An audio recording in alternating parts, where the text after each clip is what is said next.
Social मीडियावर अनेक धक्कादायक व्हिडिओ व्हायरल होत असतात. हे व्हिडिओ पाहून अनेकदा आपल्याला आपल्याच डोळ्यांवर विश्वास बसत नाही. सध्या असाच एक व्हिडिओ सोशल मीडियावर व्हायरल झाला आहे, ज्यात लोकांच्या जीवाशी हा सर्रास खेळ सुरू असल्याचं दिसून येतंय. एका मेडिकल कॉलेजमध्ये जेवण बनवण्यासाठी चक्क टॉयलेटचं पाणी वापरलं आहे.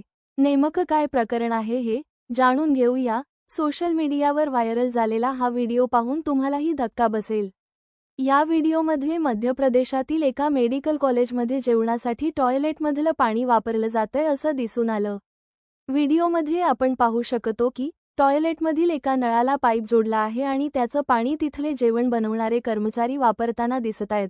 तर हा व्हायरल व्हिडिओ पाहून जबलपूर आरोग्य विभागाने चौकशीचे आदेश दिले आहेत. मध्य प्रदेशातील मेडिकल कॉलेजमध्ये टॉयलेटच्या नळातील पाणी जेवण बनवण्यासाठी वापरल्याचा संशय आहे. 6 फेब्रुवारी रोजी नेताजी सुभाषचंद्र बोस मेडिकल कॉलेजमध्ये हा व्हिडिओ रेकॉर्ड करण्यात आला होता. व्हिडिओ व्हायरल झाल्यानंतर कॉलेज प्रशासनाने सांगितले की व्हिडिओ चुकीचा दाखवण्यात आला आहे आणि पाणी फक्त भांडी स्वच्छ करण्यासाठी वापरले जात आहे, स्वयंपाकासाठी नाही, असं या व्हिडिओमध्ये नमूद केलं आहे. पण हे दावे किती खरे आणि खोटे आहेत हे अद्याप कळू शकलेलं नाही. तसंच व्हिडिओ व्हायरल होताच याला तब्बल 1 मिलियन व्ह्यूज आले आहेत.